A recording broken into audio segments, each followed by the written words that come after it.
that we've got the destruction done and we've got all of the through holes out and cleared out of the way, the next step is going to be grind out our holes and get those prepped for glassing in. We're going to grind them out a little bit on the inside and a little bit on the outside. Then we'll use polyester resin with 1808 material to glass both the inside and the outside. And finally I'll fill that on the outside with a vinyl ester putty. And on top of that we'll coat with Gelcoat and finally a barrier coat and then bottom paint. So let's get started. We're not going to need a lot of tools for this project, but let's take a quick look at the tools we will need. The primary tool is my Makita angle drill with a 4-inch mushroom grinder on the end. These things are a 3M spin lock mushroom grinders where the discs just spin off and then you can put them back on. And you've got the little pad here. Need a new disc, you just twist it back on like that. This tool works great. One of the nice features I like about this is that I have variable speed, which means when I'm inside of the boat I don't run it at a really high RPM, which will sling dust all over the place. It's a little slower grinding it out at a slow speed, but it saves a lot of time and misery of trying to clean up all of the dust from every place. Of course, another tool I'm going to need is going to be a nice bucket. I use this along with my acetone, in order to clean my tools. Also, good amount of latex gloves. You want more than just a couple because you're going to be changing them often. Small mixing cup will be very useful, along with a stir stick. Also, a couple of cheap chip brushes. These are inexpensive throwaway bristle brushes. They work great for this kind of thing. I have a straight edge. This is the back of the Sawzall blade that I've been using. This back is very straight. You'll see how I'll use this to make sure that the glass work is not proud or above the Gelcoat level. I'll show you how I do that later. Going to need a pair of scissors for cutting the fiberglass. Don't want to use a really good pair of scissors.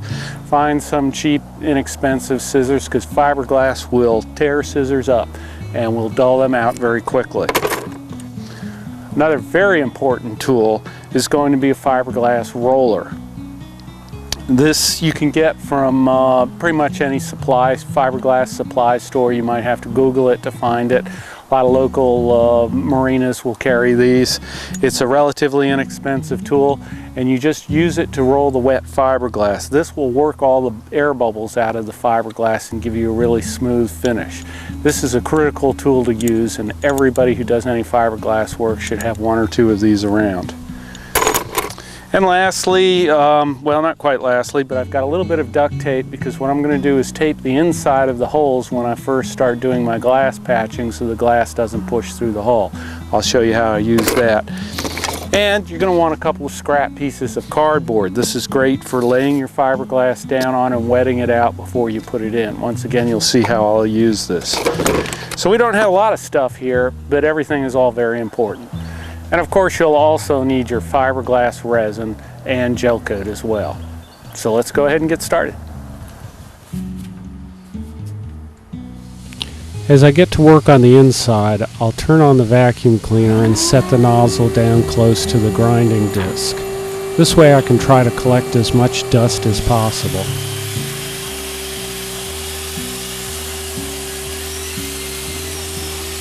You want to bevel the glass back at about a 12:1 ratio. It works best if you bevel both sides an equal amount, but sometimes you might have to bevel more on one side than the other just because access may not be good. Work in a circular pattern, cutting it deeper in the center of the hole and working your way out. Here you can see the rings that look like rings in a tree. They're really just the different layers of fiberglass as I cut through. Next, we start to grind on the outside.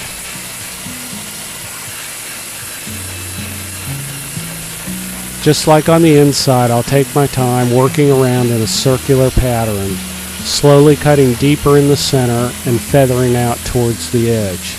Here you can see I'm feathering out to the Gelcoat. You want to make sure that you feather it out pretty good so that none of the glass overlaps any of the bottom paint or barrier coat. As you grind, watch those ring lines that I mentioned before. Keeping them nice and even will allow you to get a nice even cut on the glass.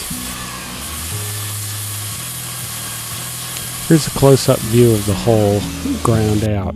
This one's a little oblong, but I'll clean that up before glassing. Now that the grinding's complete, it's time to start prepping the glass. First thing I'm going to do is go ahead and cut my material out. I'm using an 1808 knit material.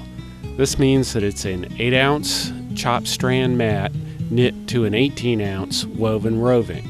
This particular material has a 90-90 bias, which is a good all-around material. Most boat builders these days use 1808 in their laminates, so this is a good general purpose material.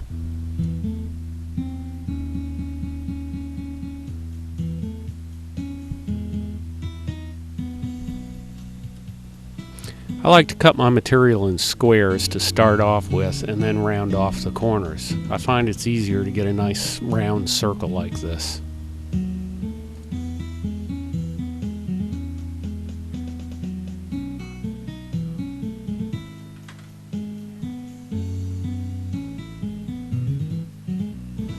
I'll cut all the material for both the inside and outside before I start glassing.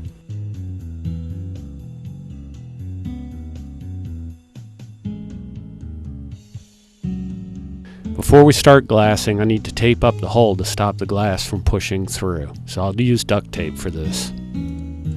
Before we start to glass, I would like to point out the order the material goes in. I put in the smallest piece first, working to the largest. This way the material is laying down the same way it is in the hull. I've heard some people say that the best way to do this is to lay the largest piece in first and then work towards the smallest. The logic of this being that you'll get a better bond with the one piece. But I just don't buy that, because by putting in all of the pieces together at the same time, you're building one homogeneous piece, so it really doesn't make any difference. Plus you have the ends of the fiber binding with the material where you ground out. Also, if you have the fibers pointing up like you would if the material was put in largest piece first, you have all those ends of the fibers sticking up that can wick in water. So all around, it just doesn't make sense to me to do it that way, and I much prefer doing it by putting in the small piece first. I'll stir that up real good. We've added about 2% MEK, methyl ethyl ketone peroxide. I just eyeballed it, but if you're not used to mixing it, you should practice with a little bit first. And all resins are a little bit different, so they may react differently, some faster than others. Okay, the first thing we're going to do is wet our area out. And then, just like we did on the outside, we're going to wet down our material on the cardboard. And I don't have a ton of room to work with in here, but we'll do the best we can. That big piece is going to have to be done last. Okay, we'll get them nice and soaked with resin. May have shot that resin a little hot, we'll see. And now I'll start putting my pieces on. First, the next one up, just working our way up in size, and kind of roll it a little bit as we go to kind of squeeze out some of the air and work the resin in. And put the next one on, get that nice in position, and before we mess with that, let's get this other one nice and wet.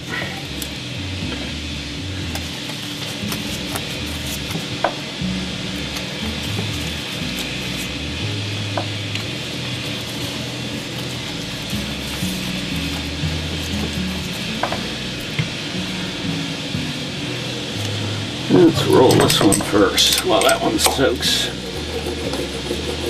I'll work some of that air out of it, get it nice and flat, get that resin all worked in good.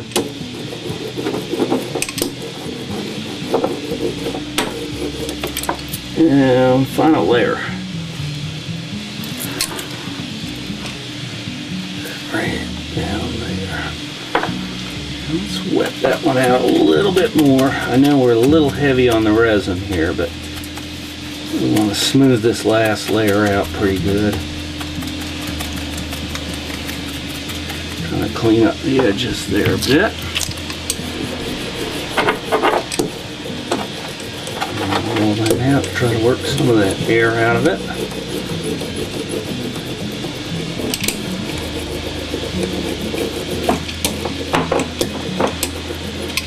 And what we'll do is we'll let that soak a little bit, and we'll come back and we'll roll it a little bit more in just a few seconds. Probably about 30 seconds or so.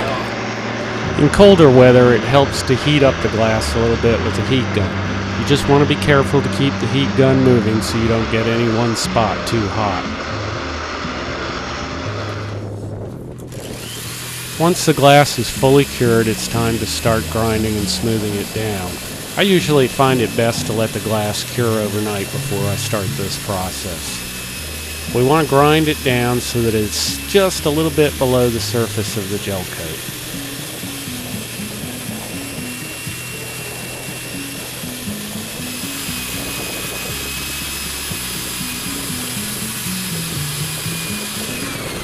As I'm grinding, I'll stop every now and then and check with a straight edge to see that I'm hollowing it out just a little bit. We want to make sure that none of the glass is proud of the gel coat. This will make sure that none of the glass shows through when we put the gel coat on.